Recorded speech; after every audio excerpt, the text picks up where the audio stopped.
as we're headed back to school, I start to thinking about how I can help in those transitions. And I know one of the things that comes up is scheduling transitions.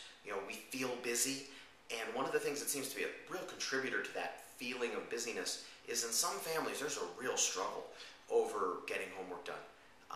That it seems to be an all-night battle, and it seems to happen every night, and parents, it really reshapes your relationship with your child when you're spending 6 hours a night engaged in this struggle over homework.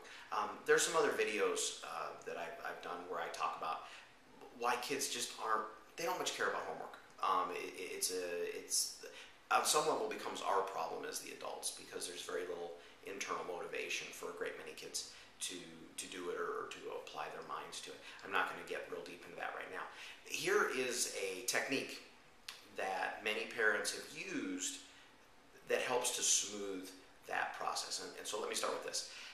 Many people believe the kids come home, they immediately do homework, nothing else happens until homework is done.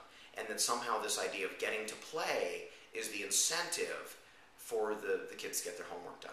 And that may work all right, especially with younger children where homework doesn't take too terribly long. But if you've already reached the point where homework is eating up most of the evening, either because the kid is dawdling or because there's a significant amount of homework, or some combination of the two, that idea of, I'm going to get free time later is no longer motivating to the child, because they don't believe it's ever going to happen.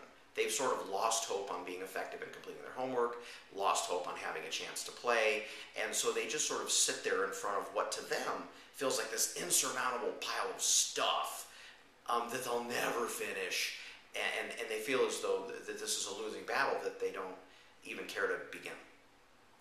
Now, another strategy some families use is come home, little snack, a little bit of playtime, and then we've got this chunk of time we're going to do our homework. And let me say, if either one of those plans works for your kids and your family, stick with it. Stick with it.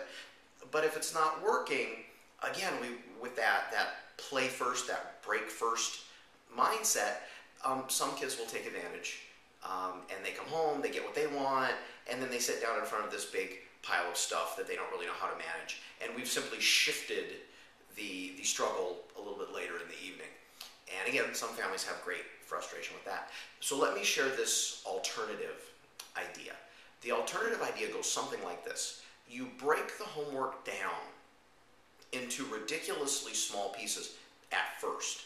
And so maybe for a very, very young child, you're going to do one math problem, and then here's a banana chip or something, some tiny little reward. So it's an infinitesimal amount of work followed by a ridiculously tiny reward, 1/100th of a marshmallow, a little sliver. It's mostly symbolic.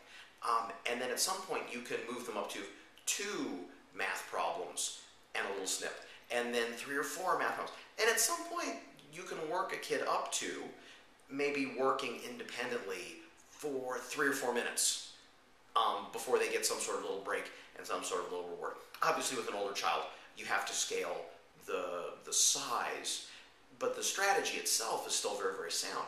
And it's taking this massive project that the child is finding overwhelming and intimidating, and slicing it into smaller pieces. And so here's this little piece, and then here's a little reward and a little break, and here's this little piece, and here's a little reward and a little break. And that what we find is for a lot of kids, it smooths the process enormously, where we're not fighting anymore. Now, it requires a lot of attention from parents. You've got to sit there and stay with them. It's going to take a long time to implement the system, and it's a lot of work. I wouldn't lie to you about that. But it seems to me, leaving a child alone and fighting with them all evening and scolding and having this wedge driven into that relationship with your kid where now you're enemies is exhausting.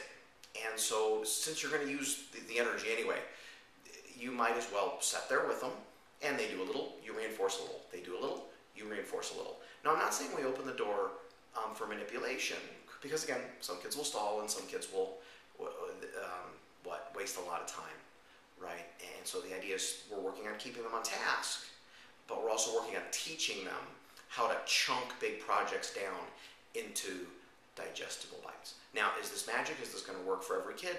No. But if you've tried some other ideas and you've had a lot of frustration, you might consider this stop and go technique. And again, The idea is not that it stays this way forever, but that you're helping the child figure out what their own personal rhythm